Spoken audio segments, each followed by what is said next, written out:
nos pilla a mitad del mar. El kayak, una hora da la vuelta al kayak y perdemos, o sea, no perdemos el kayak, pero el kayakista no puedes ir remando. Paramos de nadar, nos apoyamos en el kayak los 4, el kayakista y los 3 nadadores, y nos vamos a la deriva durante 3 horas. Nadie sabe que estamos ahí. Nadie sabe que nadie ha avisado a Salvamento Marino, nadie.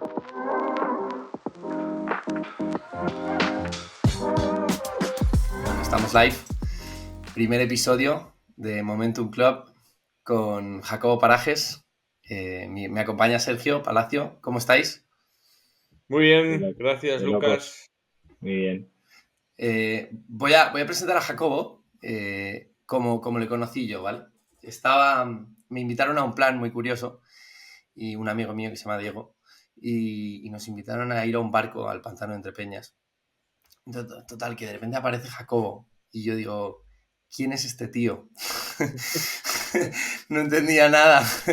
Y total, que estamos en el coche y me dice Diego, cuando paramos a poner gasolina, no, pues Jacobo tuvo una enfermedad que se llama espondilitis anquilosante, que se le como inflamaban los músculos y tuvo que dormir sentado 3 años. Y yo ya me quedé como, ostras, qué heavy. Y es que se ha cruzado el estrecho de Gibraltar nadando. Y claro, yo dije, ¿qué? ¿Qué me estás contando? Qué locura. Total, que pasa el día y estamos en el barco y empiezo a hablar con Jacob, empiezo a comentar, oye, ¿qué has hecho? Tal? Y dice, sí, no, me crucé el estrecho de Gibraltar nadando y también me he cruzado el canal de Mallorca a Menorca nadando, que son 40 kilómetros. Bueno, yo estaba flipando. Jacobo tenía toda mi atención, pero ya encima dijo, y también me di la vuelta al mundo. Entonces ya... Nada, total, que le estuve abrasando a preguntas y ese fue el día en el que vamos, descubrí que viajar es un desfase y que puedes abrir tus puertas a un mundo de posibilidades, ¿no? Yo le dije, pero ¿cómo dejas tu trabajo y te vas a dar la vuelta al mundo? Dejas tu coche, tu trabajo, todo. Y ese es un año de tu vida. Y me dijo, es que es el año de tu vida. Y entonces ahí ya dije, bueno, apaga y vámonos. Así que nada, este es Jacobo Parajes y vamos a contar su historia. Lucas, con esa introducción vas a ser tú el que hable, ¿eh? Hablas muy bien. Sergio, empieza tú preguntándole, que yo creo que te apetece empezar con esto. Pues bueno, una de los que os halláis, por cierto, Jacobo tiene un libro, está disponible en Amazon y en Kindle en todas las plataformas. Aquí lo hacía Lucas. Lucas, si no lo puedes ver, la gente no pasa nada. Lo que aprendí del dolor. Es así, ¿no? Me estoy equivocando. Sí. En este libro se habla un poco sobre la experiencia de Jacobo con el valor y evidentemente, lo que aprendió de él. Y es algo que me parece súper curioso. Me gustaría saber un poquito de cómo te sientes tú cuando de repente de un día para otro te empieza a doler, empezó con un dolor de espalda, si bien recuerdo, ¿no? Entonces, ¿cómo te sientes tú? Bueno, ¿por qué no cuentas la historia del coche y la persona mayor? Que creo que Sí, esa es la más, bueno. la más representativa. Pues mira, un día cualquiera, de un mes cualquiera, en un sitio cualquiera, en Londres, no es un sitio cualquiera, me despierto un dolor a las 4 de la mañana, un dolor que para mí era muy desconocido. Pensaba que era incluso, fijaros, que pensaba, esto es un tirón porque ayer estuve jugando al fútbol y no estiré después de jugar, algo que hace un mal deportista, ¿no? ¿Cuántos años tenías? Tenía 28 años. Yo llevaba 3 años viviendo en Londres, trabajando en una multinacional, y esa noche, de alguna manera, fue el inicio de un cambio importante en mi vida. Después de 3 meses de empezar a tener un dolor cada vez más intenso, me puse en manos de médicos. Bueno, no, perdón, volví a España porque justo la empresa con la que trabajaba en Inglaterra me mandó a su filial en Madrid, casualidades de la vida, y recuerdo, como muy bien dices, ya empezar a convivir con un dolor que no tenía nombre y apellido. Y un día recuerdo que iba en mi coche, aparco en un parking y miro a la derecha y veo a otra persona que está aparcando en paralelo y era un señor mayor, no sé, no me atrevo a decir la edad, pero tendría 80, 85, era un señor mucho mayor que yo. Y pensé pensé, a ver quién sale antes del coche, el señor mayor o yo, y generé una pequeña competencia entre él y yo, una carrera, y cuando yo no había sacado medio cuerpo del coche todavía por el dolor, por cómo tardaba en sacar una pierna, cambiar el cuerpo, sacar otra pierna, oí plic, que era el pestillo del coche de al lado y el señor andaba con toda naturalidad y salió del parking. Ese momento que puede parecer un poco frívolo o estúpido, fue muy importante porque es el momento en el que pensé, me tengo que poner en manos de médicos, tengo que hacer lo que esté en mis manos para entender qué me está pasando.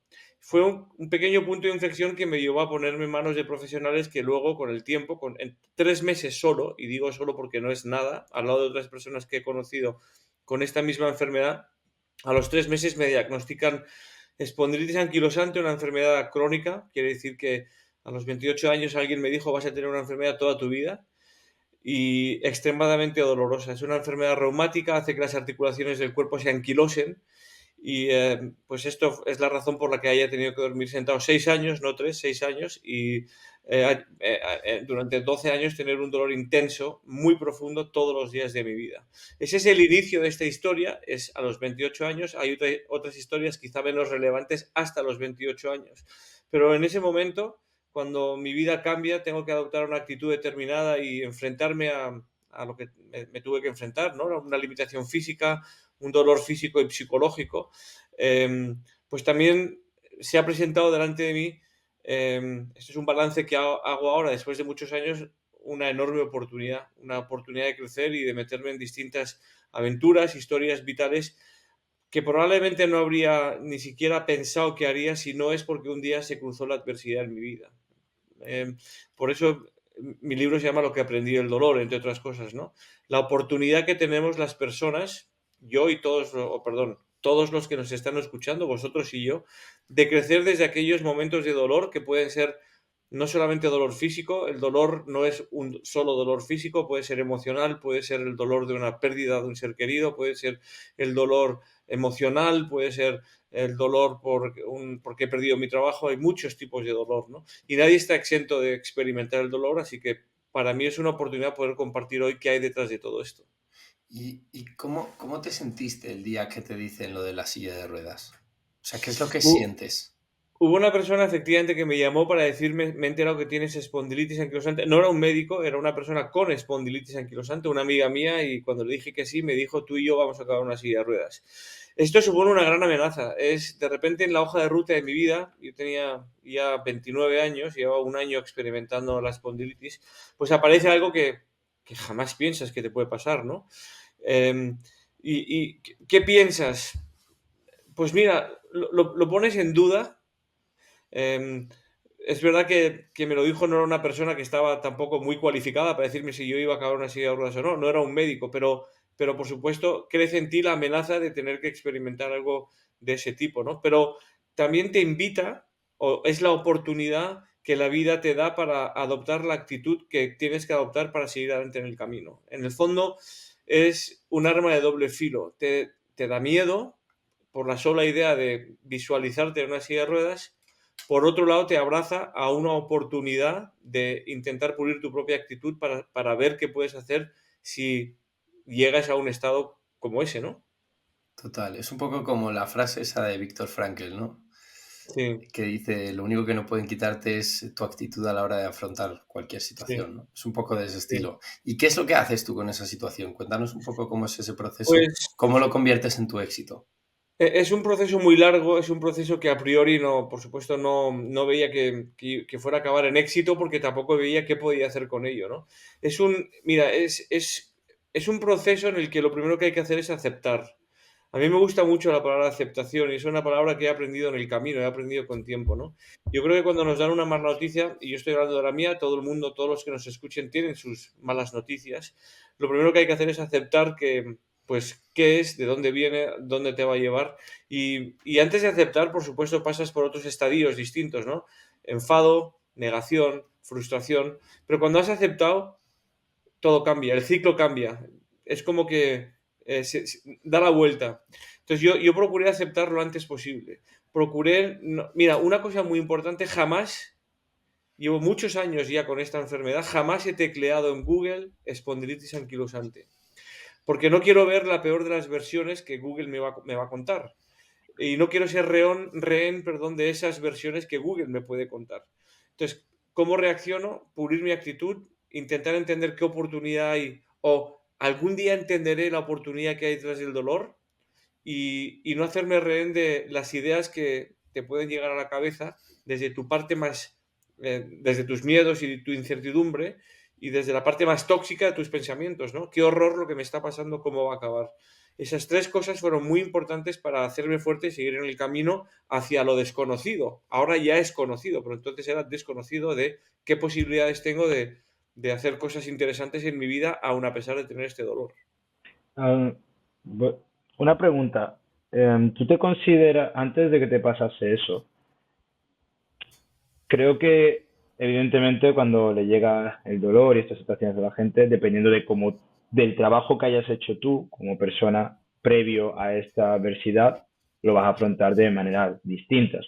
Entonces, tú en ese momento te consideras una persona fuerte mentalmente o que habías hecho mucho trabajo en ti previamente o todo eso vino después de la enfermedad.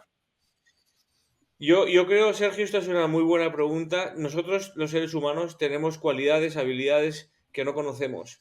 Y las tenemos a veces, hemos ido llenando nuestra mochila de ciertas cualidades o herramientas que en realidad nos sirven para despertarlas cuando nos ponen a prueba. Si digo la verdad, han pasado muchos años, no me acuerdo cómo eran los 26 años con respecto a mis reacciones ante ciertos estímulos, no me acuerdo. Yo recuerdo que era un chico, un niño y luego un joven feliz, con muchas ganas de cumplir con sus sueños, con también sus preocupaciones, tristezas y frustraciones cuando no hacía lo que tenía que hacer en el momento en el que tenía que hacer. Yo siempre me he considerado, fíjate, ni el mejor ni el peor de mi clase. Nunca me he considerado el mejor de mi clase ni el peor de mi clase. Algo que me sigue pasando. Pero por otro lado, también te hace tocar tierra, tener los pies en la tierra. He intentado ser práctico, he intentado entender que soy vulnerable, pero todas estas cosas ahora les puedo dar nombre. Entonces no podía darles nombre porque a los 26 años tu vida va por otros derroteros, ¿no? Y tus horizontes son otros y tus pensamientos son otros. Es muy difícil contestar a esta pregunta. No me acuerdo lo que había en mí a los 28 años.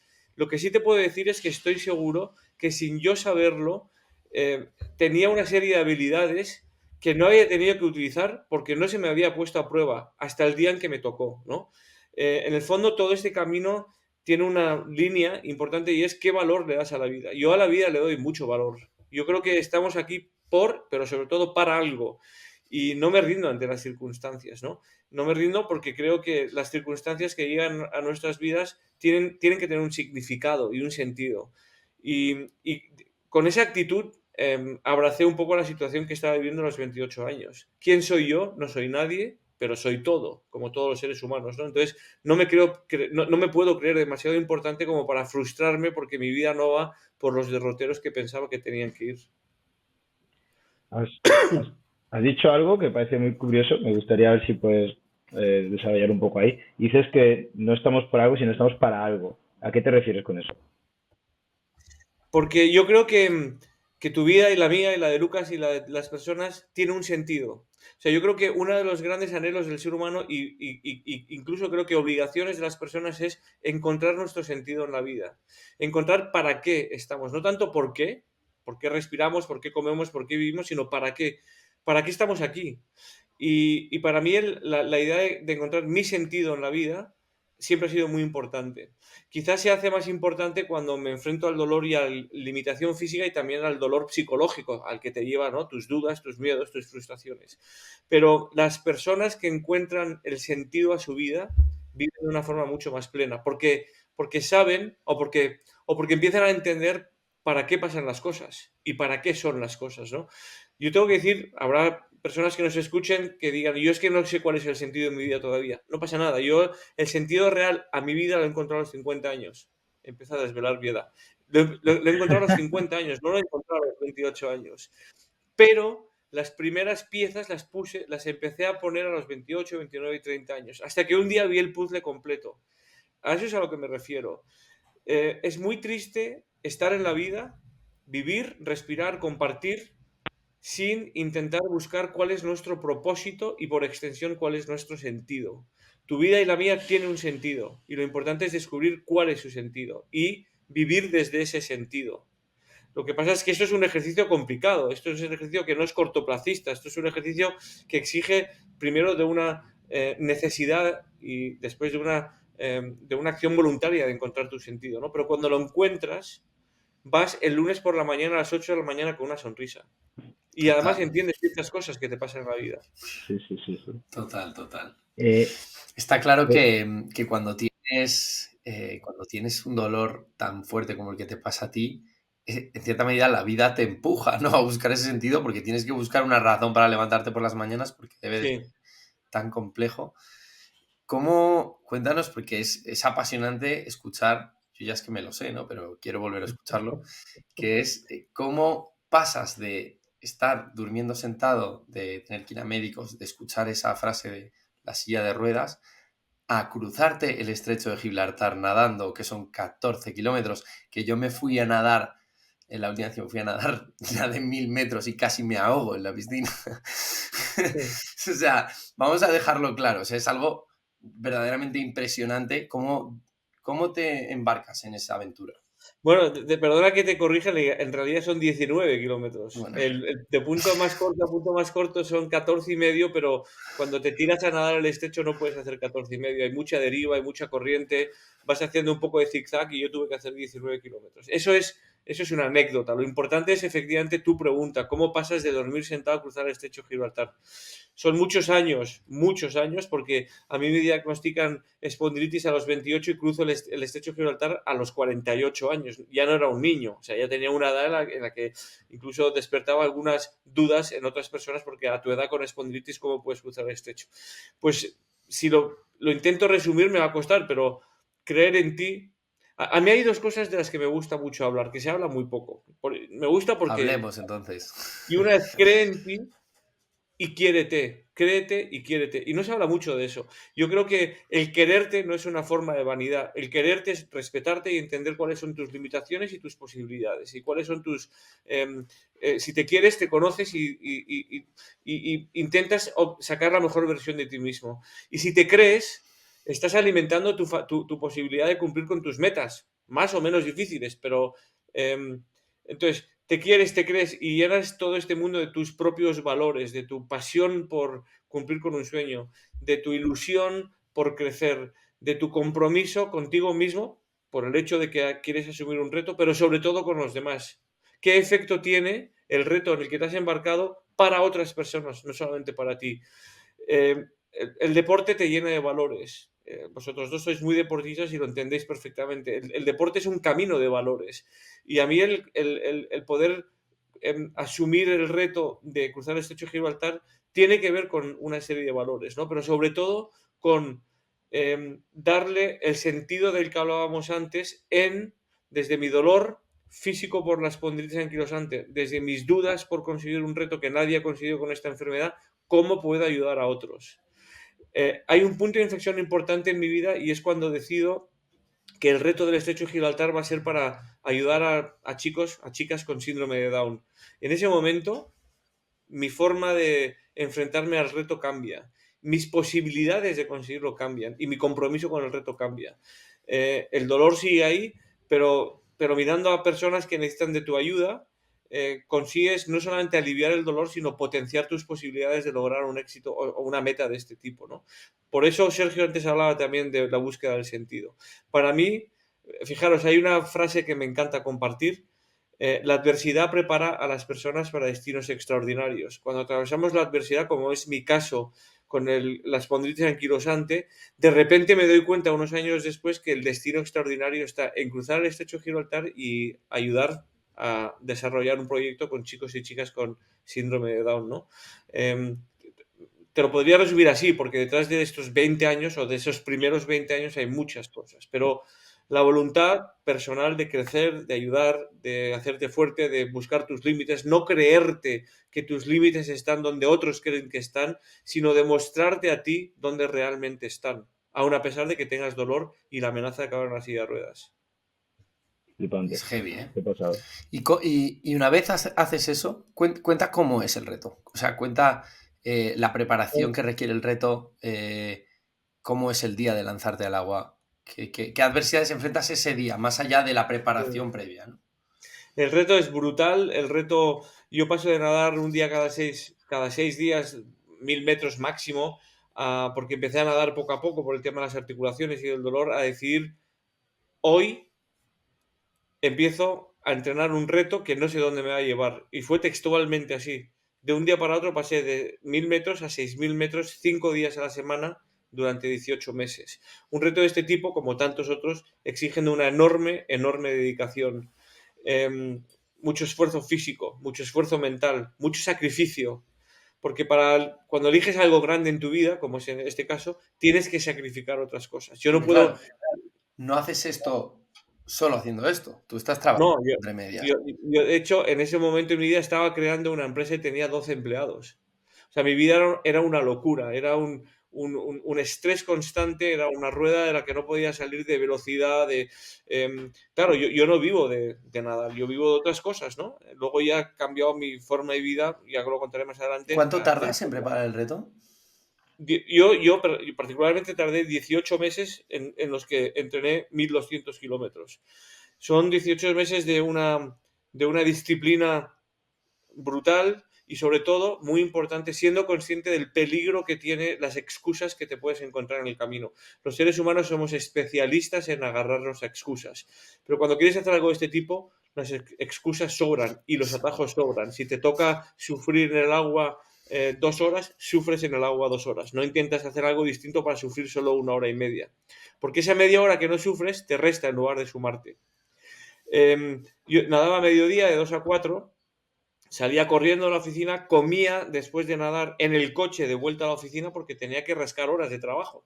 Como muy bien has preguntado, yo no vivo de la natación. Entonces cambias tu rutina, cambias tu agenda, cambias tus prioridades. De repente me encuentro en mis prioridades, pues la idea de cumplir con este reto, con lo que supone, ¿no? Es, es un mundo, es un año, son 18 meses de mucho cansancio, un cansancio que es difícil de expresar, porque el cansancio no es solo físico, también es psicológico, de muchas dudas. ¿Tendrá sentido todo esto? Pero a la vez de mucha emoción. ¿Os podéis imaginar, cuando pones a disposición de los demás tu reto porque lo conviertes en solidario y ya te pones en alerta porque ya estás, los demás te están mirando y te van a evaluar y te van a juzgar si no lo consigues? Entonces eso te produce cierta tensión, ¿no? Y compromiso con otros. Y de repente empiezas a recibir mensajes de ánimo, de apoyo, una mirada cómplice, una mano, ¿cómo te puedo ayudar? Un mail de ánimo. Pues esto te da la gasolina para seguir adelante durante 18 meses entrenando, a ver, sin saber exactamente cómo va a acabar. Es una mezcla de dolor, de intensidad, de dudas, pero de una profunda ilusión. Y esa ilusión es la que te ayuda a tirarte al agua cada lunes, cada martes, hasta el viernes. Luego llega el momento en el que te toca tirarte al agua. A mí me gusta Porque mucho también. además tú no entrenas 14 kilómetros, o sea, eso no se entrena, se No, entrena menos. Explica eso también, que es interesante. esto es muy importante. Tú entrenas, en mi caso entrené máximo 6 kilómetros. Las sesiones más largas y más duras que hice en ese periodo fueron 6 kilómetros, 2 horas. Esto es como un maratón. Tú preparas esto como un maratón. Un maratón, entrenas, vas aumentando la intensidad de entrenamiento, pero nunca haces los 42 kilómetros. Haces máximo 20, haces series, haces velocidad, haces mucho fondo, haces estilos. Yo entreno con un entrenador. El entrenador marca la pauta, me dice exactamente lo que tengo que hacer. En mi idea de ser disciplinado, jamás ni una sola vez he puesto en duda lo que él me ha dicho. Tírate al agua y nadas, me tiro al agua y nado. Esto es muy importante porque tienes que confiar en quien te guía, ¿no? Y cuando confías en quien te guía, no lo pones en duda. Entonces no tienes que perder el tiempo diciendo, está loco, me va a matar. Alguna vez decía, me vas a matar, vas a poder conmigo. Él se reía. Bueno, esto es muy importante, ir acompañado de alguien en quien confías. Pero son muchas horas de mucha disciplina y, como digo, nadando 6 kilómetros todos los días de la semana, excepto el fin de semana que lo utilizas para descansar, ¿no? Pero no más de 6 kilómetros, porque tampoco puedes, no te puedes romper en el entrenamiento, ¿no? Entonces, los entrenamientos se hacen muchas veces con series de velocidad muy cañeras y eso te va dando el fondo para que cuando te toca tirarte al agua estás preparado para coger un ritmo, el tuyo, y aguantar ese ritmo durante muchos otros kilómetros. está estratégicamente pensado, ¿no?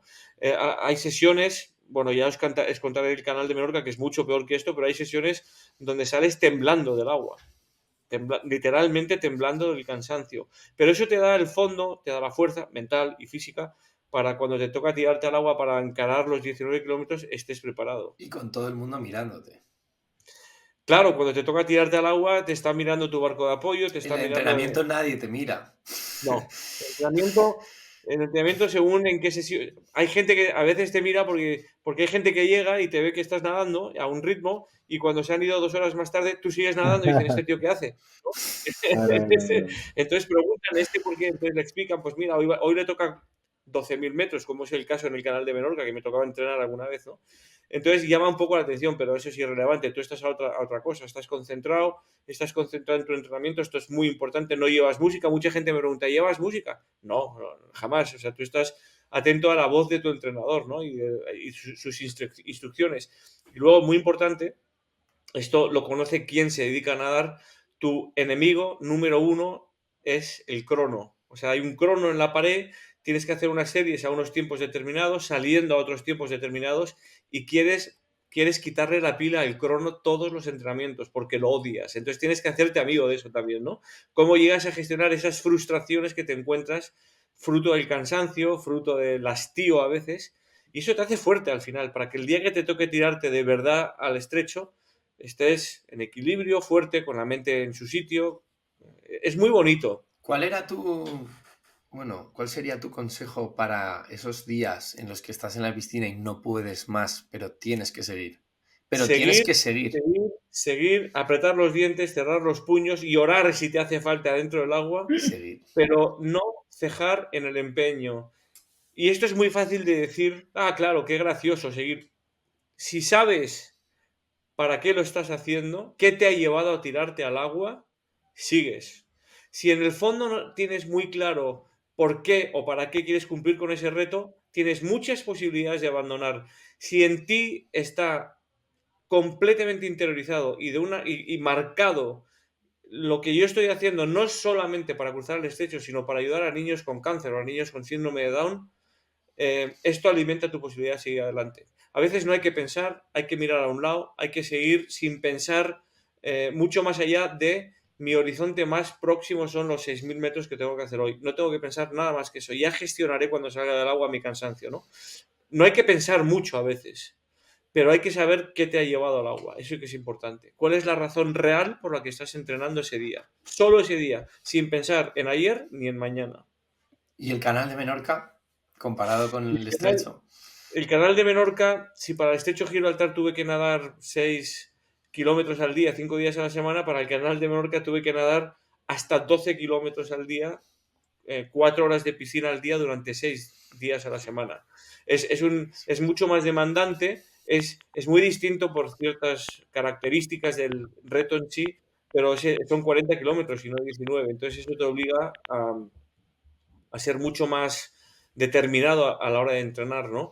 Es verdad que cuando yo me tiré a nadar a entrenar el canal de Menorca, tenía mucho bagaje, tenía mucha experiencia de los 18 meses que había entrenado para el estrecho Gibraltar, y esto es un suma y sigue, pero es más duro entrenar, es bastante más duro, es mucho más exigente y de alguna manera tu mente ya está un poco preparada para asumir un pasito más, ¿no? De esfuerzo, de sacrificio, pero con mucha ilusión. En este caso, el canal de Menorca lo hice en beneficio a la Fundación 1 entre 100.000 y fijaros, con todo esto se consiguió levantar una beca de investigación para luchar contra para encontrar una solución a la leucemia infantil, una beca de investigación en el Hospital de la Paz durante 2 años. Es que solo eso ya vale la pena dejarte la piel en el entrenamiento para que se haga realidad este sueño, ¿no? Que la meta real no sea solo la de sino, sino la de ayudar a otros, ¿no? Entonces, cuando tienes eso muy claro, el día que te agotas, que te cansas, que tienes tus dudas, no piensas en ti, sino en los niños con cáncer y la posibilidad que tienes de ayudarles. Y eso te ayuda a seguir, pero a machete, a machete. Vale, dos Jacobo, cosas. Bueno, arranca, Sergio. eh, una pregunta. Cuando tú hablas de este objetivo, ¿no? De ese para qué, ¿eso es algo que se encuentra o que se crea? O sea, porque tú estás hablando, tú evidentemente te pusiste en todas estas situaciones. No simplemente te digo a alguien, oye, ¿por qué no te pones a nadar 12.000 kilómetros al día para ayudar a otros? A mí nadie me ha llegado tocando Claro, mi casa así, de momento nadie. En plan, la cosa que A mí tampoco. es un proceso, ¿no? Yo te Mira, iba a preguntar justo, de hecho, a la hora de lanzarte a conseguir la financiación, ¿no? O la colaboración sí. con la fundación esta. Pero claro, es que es un poco lo que dice Sergio. ¿Cuál es la razón para lanzarte a la piscina el primer día? O sea, el decir, voy a hacer el Estrecho de Gibraltar, el canal de Mallorca. Ese ya sería más fácil, ¿no? En mi caso, la razón inicial es mi necesidad de superación, de encontrar mis límites. A todos nos dicen, nos hacen creer dónde están nuestros límites y nosotros mismos, desde nuestra experiencia, creemos que nuestro límite está aquí, pero yo quería saber si mi límite estaba aquí o estaba aquí. Entonces, para ¿Y mí, por qué querías saberlo? porque cuando vives con dolor, con una enfermedad, cuando vives con limitación, cuando quieres saber exactamente hasta dónde puedes llegar, ¿no? Te pones a prueba. Cuando eres apasionado por aquello lo que haces y en lo que crees y quieres sacarla, quieres exprimir hasta la última gota en tu vida o las cosas que puedes hacer en tu vida, quieres ponerte a prueba y quieres saber hasta dónde puedes llegar, ¿no? Es un poco mirarte al espejo y decir, ¿hasta dónde puedo llegar yo? Em, y eso también trae consigo otra cosa y es bueno, fortalecer en ti la idea de nunca rendirte, de seguir adelante, de no caer en la trampa de tirar la toalla, ¿no? Cuando te pasan las cosas que no te gustan.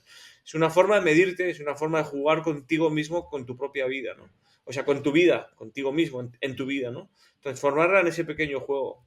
Em, pero ¿qué viene antes, el reto o la parte solidaria? En mi caso viene antes el reto. El reto es, yo siempre digo, la primera vez que me tiré al agua a entrenar para el Estrecho de Gibraltar pensaba en mí. ¿Dónde está? Bueno, no solo en mí, qué alucinante poder cruzar el Estrecho de Gibraltar.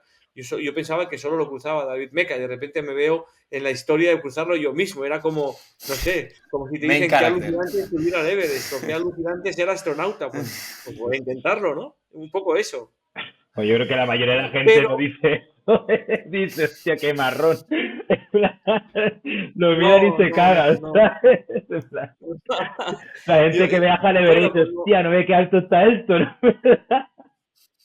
sí, pero ese pensamiento inicial es el que dice, ¿qué hay que hacer Ah, para tocar la cima? ¿Tú te tal cual. imaginas la sensación que puedes tener en el momento en el que tocas la cima? Nada, es ¿No? una Es locura. un poco eso. ¿Cómo será eso? ¿Cómo será experimentar el tocar la cima del Everest?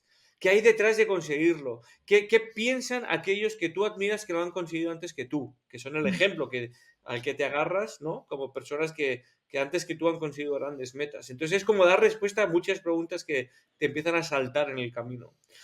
Pero también dar un poquito de chispa a tu vida, ¿no? O sea, yo creo que tenemos la necesidad y la obligación de dar un poquito de chispa a la vida, un poquito Mm. de ponernos a prueba, un poco de emoción en nuestras vidas, que no todo sea calculado y predecible, que de repente metas en tu vida algo que es absolutamente impredecible, incalculado y ver hasta dónde te lleva, ¿no? Esa es mi forma de entender la vida y no la mía, la de muchísima gente. Sí, pero Em, eso está claro que no es del día a la mañana, porque en general la gente no vive así. No tiene esa pasión, como hemos comentado antes, ¿no? De soñar y de no perder el niño que tienes dentro, ¿no? Que tú sí tienes y aún en la etapa de tu vida en la que estás, sigues haciendo cosas y sigues sí. probando, ¿no? El día ese que te lanzaste a aprender a patinar o a tocar Sí, los bongos, o no me acuerdo qué era, el pero algo cajón de ese estilo. flamenco. ¿Sabes? Que estás probando todo el rato, ¿no? Yo creo que eso, Sí. sinceramente, debe de venir en gran parte por la vuelta al mundo. O sea, porque ahí seguramente Bueno, te pusiste a prueba, ¿no? la vuelta al mundo me enseña mucho. La vuelta al mundo es el primer paso de todo esto, ¿no? Aventurarte a dar la vuelta al mundo. Me enseña mucho y me quita barreras, me quita prejuicios, me quita etiquetas, me enseña la enorme, las posibilidades que tenemos y me enseña un poco a jugar también. O sea, tocar el cajón flamenco es un juego, patinar en línea, hacer slalom es un juego. Es decir, no tomarte tan en serio algunas cosas, sino dar un poquito de espacio a tu vida para hacer cosas distintas. Es verdad que yo creo que siempre he sido un poco así. Lo que pasa es que se me ha puesto más a prueba, he hecho cosas más grandes con la edad. Pero tú has citado algo que es muy importante, tu niño interior. Bueno, que yo ya no soy tan niño, es evidente, y además cada día que pasa me alejo más de mi niño que fui. Pero, pero mira, un día leí, el ser humano empieza a morir o se empieza a apagar el día que mata, el día que deja de amar, es decir, el día en el que las personas y las cosas le dejan de importar, empieza a ser indiferente, y el día que mata al niño que tiene dentro, es decir, el día que cierra su puerta a aceptar la aventura de la vida, aceptar cosas distintas que te hagan sentirte un aventurero en tu vida, por muy grandes o pequeñas cosas que hagas, ¿no? Y, Sí, total. y Yo con mis colegas tengo una frase muy top que es, no dejas de jugar porque te haces mayor, te haces mayor porque dejas sí, de señor, jugar. así es, Nos flipa esa exactamente. frase. Entonces hay que seguir jugando y cruzar el estrecho es un juego y ligarte a una señora, a una tía, a una joven es un juego, o ligarte a un tío, si hay chicas que nos están oyendo, es un juego. Quiero decir, hay muchos tipos de momentos en la vida en la que no tenemos que estar tan encorsetados, que hay que jugar un poco, que hay que aventurarse, ¿no? Y ese niño interior te da esa chispa. Ese niño interior es el que te invita a dar el paso a aceptar, a ponerte a prueba y aceptar cosas que a lo mejor a otros les parece ridículo, incluso infantil, pero a ti te da la vida y te hace acercarte un poquito más a tu propia felicidad, ¿no? No hay que matar nunca al niño que tenemos dentro. Hay que reír, hay que sonreír, hay que reír a carcajadas cuando puedas. Hay que disfrutar de los pequeños momentos. No nos han enseñado a disfrutar de los momentos pequeños de la vida porque los momentos grandes nos agobian, nos presionan demasiado. Entonces no tenemos la capacidad de ver con los ojos, con la mente y con el corazón las cosas importantes de la vida. Y tu niño interior está abierto a eso. Cuando éramos niños, éramos profundamente creativos, éramos valientes, decíamos lo que pensábamos. Con 7 años te preguntaban, ¿qué te parece este señor? Y decías, calvo, porque era calvo. Ahora no lo puedes decir porque te sueltan un sopapo. Eres valiente. Pues ese niño es el que te ayuda, el que te invita a meterte en ciertos momentos de tu vida. Y jamás hay que abandonarlo. Sin ser infantil, sin ser ingenuo, sin ser tonto, pero siendo con sentido común, pero escuchando a esa parte de aventura que todos tenemos. Me Vale, encanta. escuchando la parte de aventura, cuéntanos cómo te lanzas a dar la vuelta al mundo. O sea, Eh, es una historia sí, eso. sí, fíjate, yo llevaba muchos años pensando en que a mí siempre he tenido la idea, el anhelo, la aspiración o el sueño de viajar y llevaba muchos años pensando en mi juventud, en mi adolescencia, pues quiero viajar mucho. De repente me veo que se cruza mi camino la espondilitis esta anquilosante y fíjate que pierdo lo más importante o de las cosas más importantes que tiene que tener el ser humano, que es su capacidad de soñar. De repente me doy cuenta que ese sueño que me persiguió durante muchos años se había esfumado. Y ya dejaba de soñar y de ilusionarme y de apasionarme con la idea de de dar la vuelta al mundo. Y un día, volviendo de un viaje de India, donde había pasado un mes con dolor y había ido ahí mis vacaciones de trabajo, volvía a Madrid y al día siguiente me iba a incorporar en la multinacional en la que trabajaba. Me llama un amigo, me llaman, oye, te ha llamado Jaji, un amigo, Jaji, que está en Madrid, él vivía en Brasil y quiere hablar contigo. Le llamo, me dice, estoy en Madrid, me voy mañana. Qué bien que has llegado hoy. Quedamos a tomar un café. Dije, qué divertido, total, que voy y me recibe, o sea, vamos a un bar, quedamos en un bar. Él ya estaba sentado con un mapa mundi, con un plano, un mapa del mundo abierto que ocupaba 2 mesas enteras y con un café esperándome. Y me dice, me voy a dar la vuelta al mundo, ¿te vienes conmigo? Y yo le digo, eres un cabrón. Acabo de llegar de India, me voy a incorporar mañana en la multinacional en la que trabajo y tú me estás proponiendo algo que da sentido al sueño que tuve durante tantos años. Me, me, me hizo tambalear un poco, ¿no? Tengo la oportunidad de dar la vuelta al mundo acompañado de este amigo, que es el primero que, o sea, es importante a veces que te empujen, ¿no? Que te ayuden a tomar la decisión. Pero claro, voy a perder la seguridad de mi trabajo, bien pagado, me reconocían en la empresa en la que trabajaba. Es cuestión de poner las cosas en una balanza. La balanza va hacia aquí o hacia aquí. Yo puse el viaje en una balanza, mi seguridad en otro y hizo así. O sea, entonces ahí tomé la decisión de dejarlo todo y lanzarme al mundo durante 15, lo que luego fue 15 meses. Y cuenta un poco con cuánto te lanzaste y todo lo que dejaste atrás aparte del trabajo, ¿no? O sea, porque Bueno, es ese abismo, ¿no? dejas tu seguridad, dejas tu tranquilidad, te vas de sopetón de tu zona de confort, dejas un sueldo, dejas gente que quieres, dejas tu tranquilidad pero para aventurarte en algo que te va a llenar mucho más, ¿no? O sea, que te va a llenar mucho, quiero decir, que te va a aportar mucho en tu vida. Es un riesgo, es como digo, una aventura, es una apuesta por cumplir con algo importante, pero que es un camino que está lleno de satisfacción, ¿no? Como dije antes, no hay que mirar mucho a las amenazas que te vas a encontrar en el camino, nunca mejor dicho, sino a las oportunidades a las que te vas a poder enfrentar. Em, y al final, no te digo que sea una decisión impulsiva, es una decisión meditada, pero es una decisión que tiene sentido. Estamos en la vida para aprender, estamos en la vida no solo, desde luego, para sumar y aportar a personas, pero también para aprender. Y la mejor forma de aprender, como yo lo entiendo, es abriéndote al mundo. La mejor forma de quitarte etiquetas, prejuicios, de aprender de las personas es abriéndote a las personas en culturas distintas, en países distintos, con realidades distintas. Bueno, ¿qué aprendí? Pues aprendí a negociar por la compra de una manzana, porque en el fondo tenía un presupuesto limitado y mi vuelta al mundo duraría lo que durase el último dólar en el bolsillo. ¿Con cuánto te Y fuiste? Que no me acuerdo pues, exactamente. pues mira, toda la vuelta al mundo, 15 meses, con todo, me costó 18.000 euros. Pero Eso claro, es, era eso que dices, tenías que negociar cada comida porque eso era un día más, ¿no? De dormir y absolutamente. demás. Si tú en lugar de comer por 10 euros, perdón, por 2 euros comes por 10, pues estás liquidado el presupuesto a lo mejor de 4 comidas, ¿no? Entonces suma y sigue. Y tienes que estirar el chicle todo lo que puedas. Para eso duermes en sitios a veces difíciles de explicar porque son agujeros, comes en la calle, pero qué forma más bonita hay de experimentar un país que viviendo la realidad de ese país, ¿no? Y compartiendo con la gente de ese país.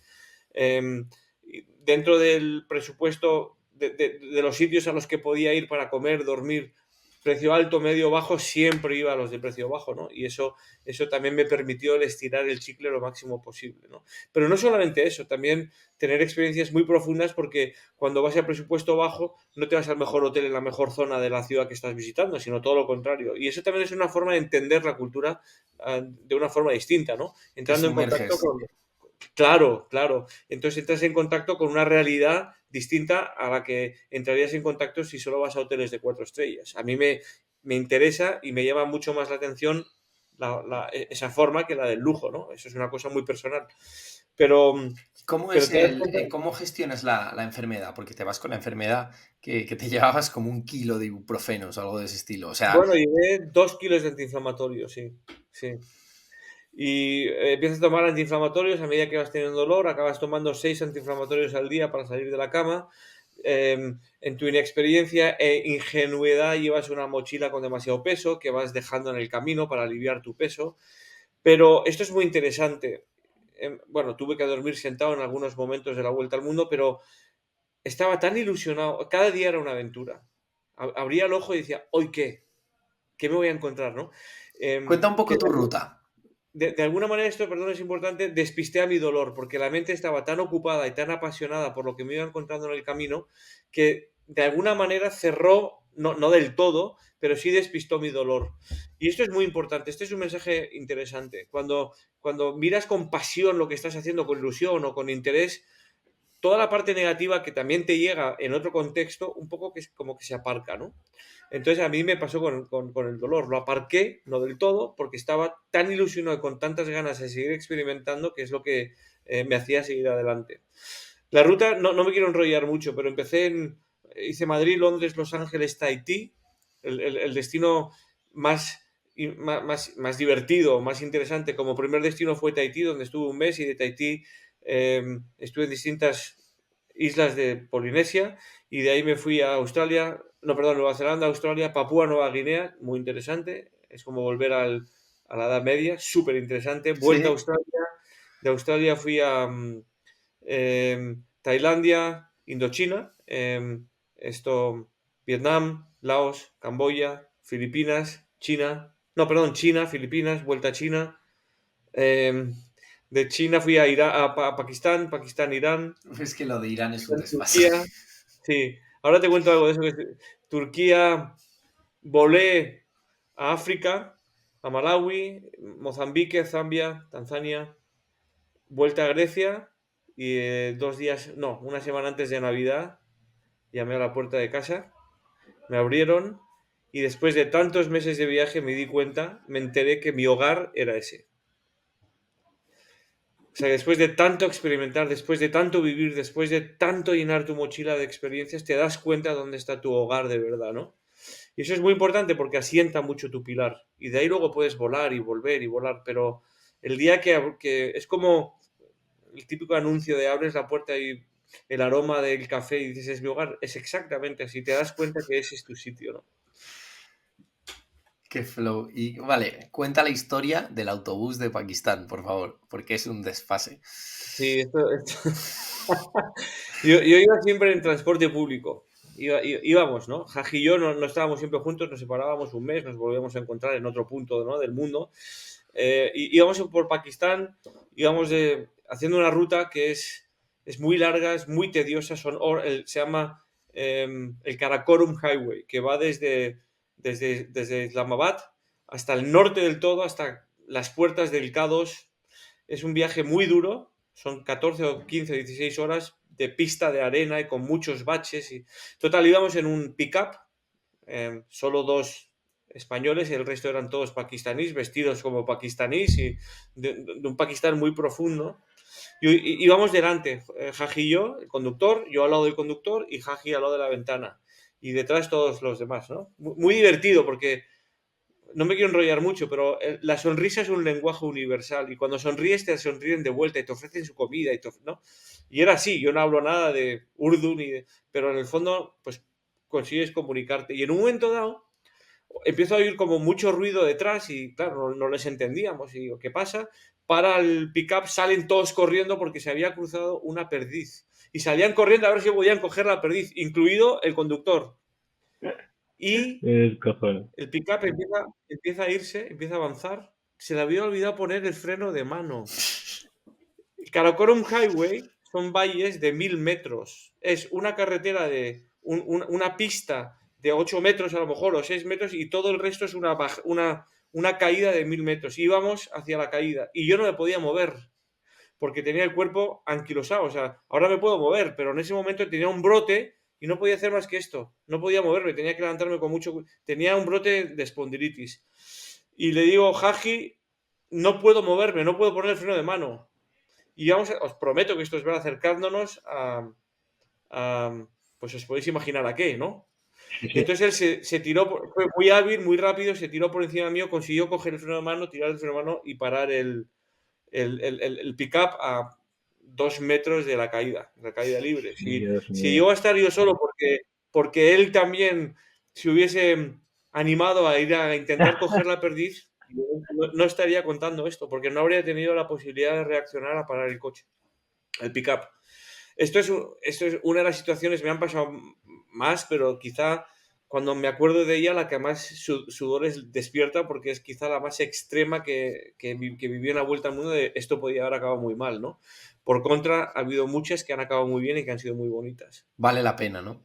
Sí, bueno, es lo mejor que he hecho en mi vida, lo repetiría tantas veces como pudiera, es lo que más me ha enseñado en mi vida a nivel personal, sobre mí mismo, sobre los demás, sobre el ser humano, es un máster en toda regla y además es algo que tienes en tu retina para toda tu vida que te emociona cuando recuerdas ciertos momentos, ¿no? Que siempre quedarán en ti, ¿no?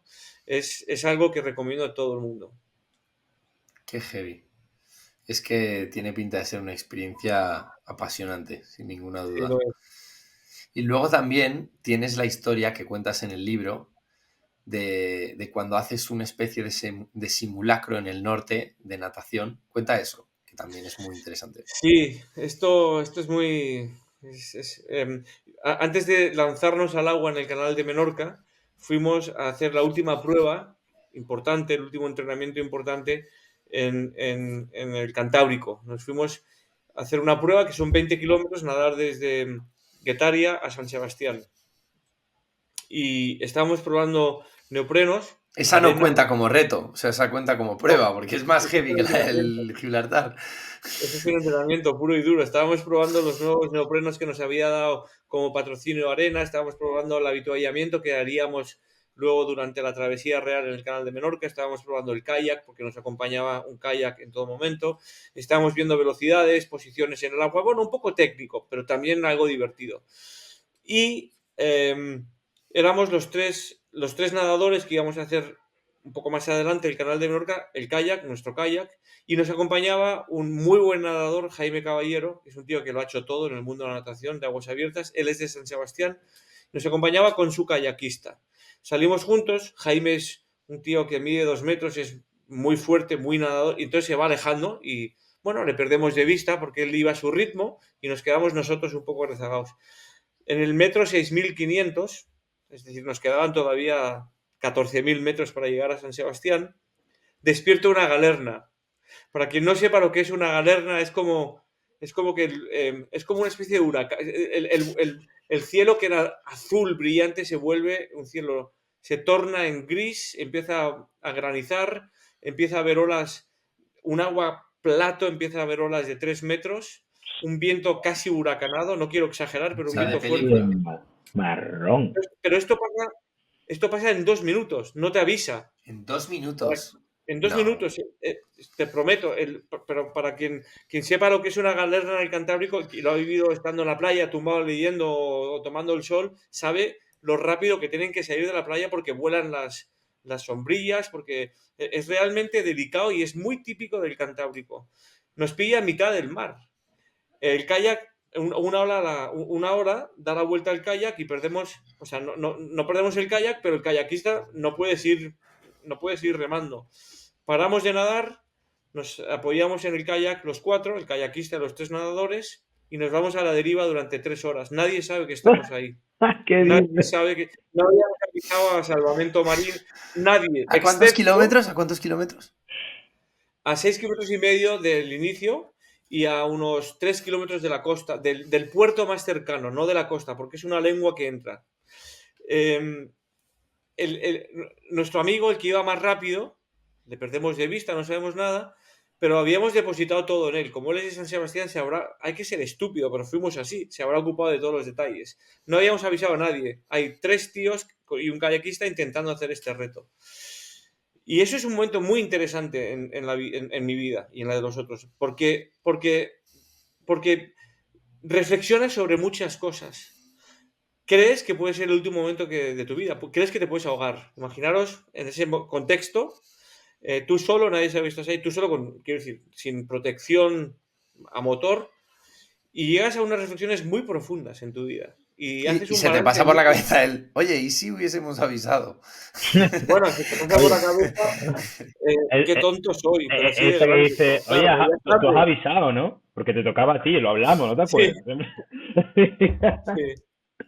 Y la respuesta fue bastante evidente, ¿no? Pero se te pasan muchas cosas, entre otras, puede ser que esté experimentando los últimos momentos de mi vida, puede ser que no, puede ser que me salve y que la vida me esté dando una segunda oportunidad, pero os prometo, esto está escrito, como bien dice en el libro, en mi caso, llegué a una paz conmigo mismo. Solo había una cosa que me preocupaba de ese momento y es, espero que no tenga que ir nadie, a mis padres y hermanos, a la gente que quería decir que me he ahogado haciendo este entrenamiento. Es lo único que me preocupaba, el dolor que podía producir en los demás.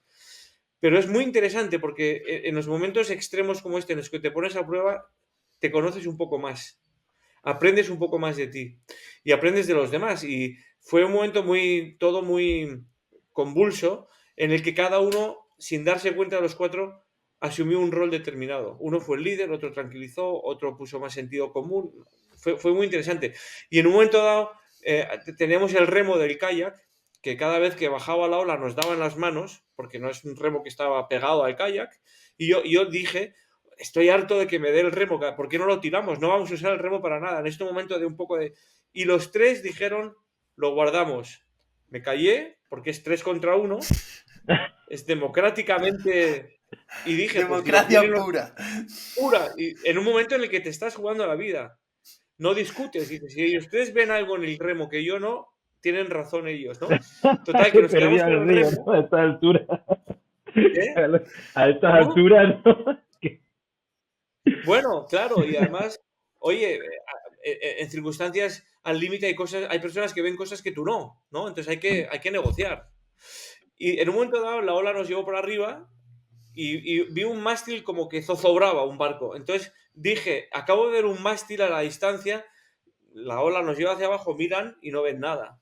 Entonces por un momento, en un momento dado pensé, es un espejismo, Estoy loco. pero cogí el remo, el que no quería el remo fue el que lo cogió y se puso a hacer así, con el remo, largo, que se viese en la distancia, y en el momento de la ola alta nos vieron un remo moviéndose y de repente, de la nada, aparecieron 3 motos de agua de la Archancha y 2 Zodiacs.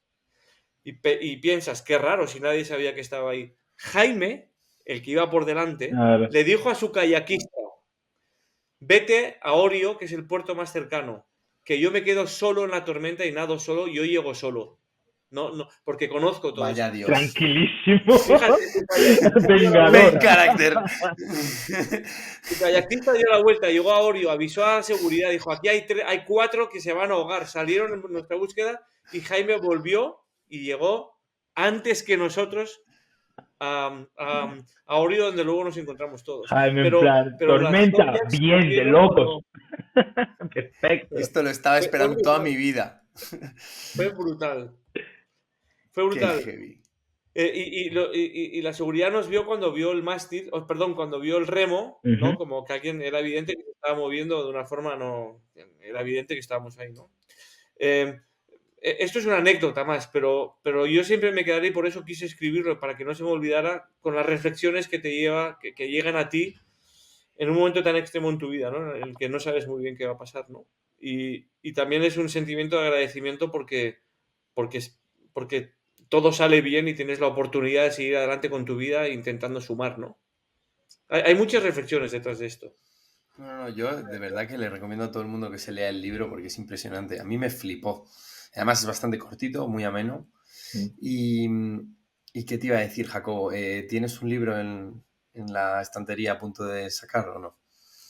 Sí, tengo un libro desde hace tiempo. Hoy tengo que decir que ayer salió la 10ª edición de Lo que aprendí del dolor. ¡Ostras! 10ª, Que esta es segunda. es alucinante porque ves que tu pequeño hijo va creciendo y que va llegando más gente, lo cual es el objetivo que tienes cuando escribes un libro, ¿no? Que lo lea cuanta más gente mejor. Y desde hace un tiempo tengo la estructura, tengo la información, tengo la idea clarísima del libro que quiero escribir. Lo que me falta es el tiempo, la concentración, el momento vital en el que pueda dedicar un tiempo de calidad para dar forma a todo lo que ya he estructurado para escribir el libro. ¿Tienes Pero será título? un libro, no, pero será un libro que tenga que ver con las posibilidades de crecimiento desde el fracaso. Va a tener que ver con el fracaso. En el libro, en este primer libro se habla de éxito. Cualquiera que pueda escuchar esta entrevista puede decir, este es un tío de éxito.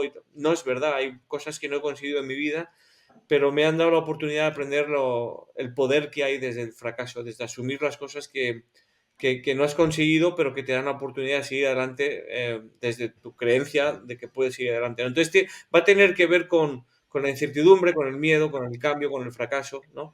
Para intentar sumar también o ser útil a personas que necesitan un poco de chute de motivación en un momento de adversidad que estén pasando. Qué heavy. Pues cuando lo saques, aquí estaremos. Sí, os lo comunicaré. Hombre, solo Os lo faltaba. regalaré, de hecho. Joder, qué placer. ¿Y qué viene ahora, aparte del libro? ¿Algún reto entre manos? Pues mira, reto deportivo este año no tengo. Por primera vez he contado 2 retos, pero he hecho 10. El último fue el año pasado, di la Vuelta a Cabrera, algo que nunca se había hecho antes. Mis retos suelen ser exigentes y necesito un poco de descanso. Para mí el descanso quiere decir no hacer un reto determinado, concreto, en un día concreto. Pero llevo nadando a saco desde octubre. Hoy he nadado 4.000 metros, 4.500 metros, ayer también. Estoy nadando muy activo, nadando a un nivel importante para mí, en la idea de que el día que alguien me llame y me proponga un reto, pueda decir que sí. Esto es interesante en la vida. Tenemos que prepararnos, a veces sin saber para qué nos estamos preparando, pero cuando nos preparamos, eso es leer, formarte intelectualmente, formarte físicamente, es decir, la preparación no solo es deportiva, es en todos los ámbitos, ¿no?